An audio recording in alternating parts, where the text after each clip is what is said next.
మావోయిస్టుల ఎన్కౌంటర్లు వరుసగా జరుగుతుండడంతో మావోయిస్టుల మనుగడ ప్రశ్నార్థకంలో పడిపోయింది. తాజా పరిస్థితుల మధ్య హిడ్మా ఎన్కౌంటర్ తర్వాత ఎవరు వారసులనే ప్రశ్న అందరిలోనూ ఆసక్తిని రేకెత్తిస్తోంది.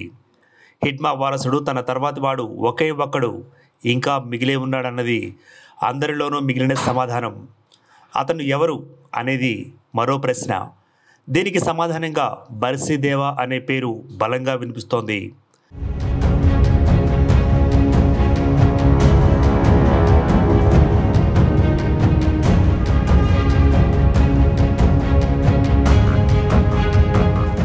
బర్సిదేవా ఇతని పేరు బాగా వినిపిస్తోంది. ఇప్పుడు హిడ్మా కంటే కూడా మరింత శక్తివంతుడనే ప్రచారం కూడా కొనసాగుతోంది.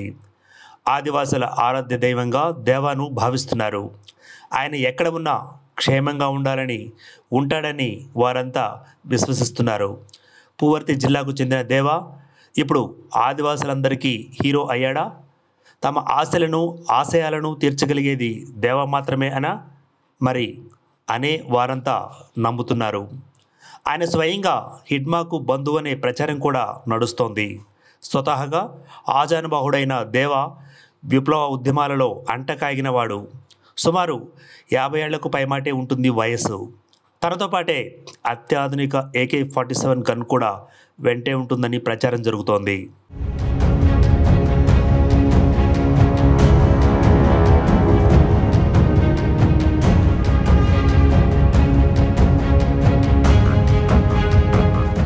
మూడంచెల రక్షణ కవచం ఎప్పుడు ఆయన వెంటే ఉంటుందని తెలుస్తోంది. ఇక మావోయిస్టుల వ్యూహ ప్రతివ్యూహాలు ఎలా ఉంటాయో చిన్నప్పటి నుంచే వంట పట్టించుకున్నాడు. తన ఉద్యమ గురువు మావోయిస్టు సుదర్శన్ ఎల్లప్పుడూ ఆయన దగ్గరే ఉంటూ పూర్తి స్థాయిలో రాటు తేలాడు బర్సిదేవా. ఇక హిడ్మా అనే దేవాకు యుద్ధ తంత్రాలు మొత్తం దగ్గరుండి మరీ నేర్చుకున్నాడు దేవా. దాదాపు ఇప్పటి వరకు 40కి పైగా పోలీసు జవాన్లను మట్టుపెట్టాడట. దేవా తలపై 50 లక్షల నగదు రివార్డు నేటికి ఉన్న విషయం గమనార్హం. అంటే దేవా అసాధారణ మావోయిస్టు కాదని తెలుస్తోంది.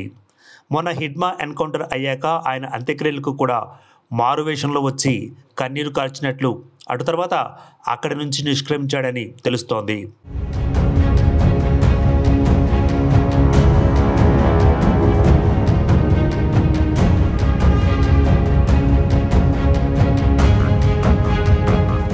ప్రస్తుతం PPGLకు హిడ్మా స్థానంలోనే కీలక బాధ్యతలు చేపట్టినట్టు తెలుస్తోంది. తాజాగా అందుతున్న సమాచారం మేరకు AOB సహా పక్క రాష్ట్రాల్లో కూడా దేవా కోసం పోలీసులు జల్లెడపడుతున్నారు. దేవాకు షెల్టర్గా భావిస్తున్న అటవీ ప్రాంతాలలో ముమ్మరంగా భద్రతా బలగాలు కుమ్మింగ్ చేస్తున్నాయని తెలుస్తోంది. అయినా ఆచూకీ నేటికి దొరక్కపోవడం ఇక్కడ విశేషం. ఎవరికి అంతుపట్టిన రహస్యం ఏంటంటే ప్రస్తుతం దేవా ఎక్కడున్నాడో చెప్పలేకపోతున్నారు. మావోయిస్టులకు లేదా ఆయా అరణ్యాల్లో ఉండే ఆదివాసీలకు కూడా తెలియని ప్రదేశంలో దేవా షెల్టర్ తీసుకున్నాడా అనే ప్రశ్నకు సమాధానం ఎక్కడా దొరకడం లేదు. హిడ్మా తర్వాత స్థానాన్ని దేవా భర్తీ చేసిన విషయం మాజీ మావోయిస్టులే చెబుతున్నమాట. అయితే 4 రాష్ట్రాల్లోనూ ఏదో ఒక రాష్ట్రంలో దాక్కొని ఉన్నాడా అనేది కూడా సమాధానం లేని ప్రశ్నగానే మిగిలింది. పచ్చని అరణ్యాలు, వెచ్చటి రక్తపు పారించినందుకు, హిడ్మాను హతమార్చినందుకు దేవా నివురుగప్పిన నిప్పులా మారాడా? పులిలాగా పంజా విసరనున్నాడా? ప్రతీకారేచ్ఛతో రగిలిపోతున్న దేవా దాటిని భద్రతా బలగాలు అదుపు చేయగలవా? ఏం జరగబోతుందోనని తీవ్ర ఉత్కంఠ నెలకొంది.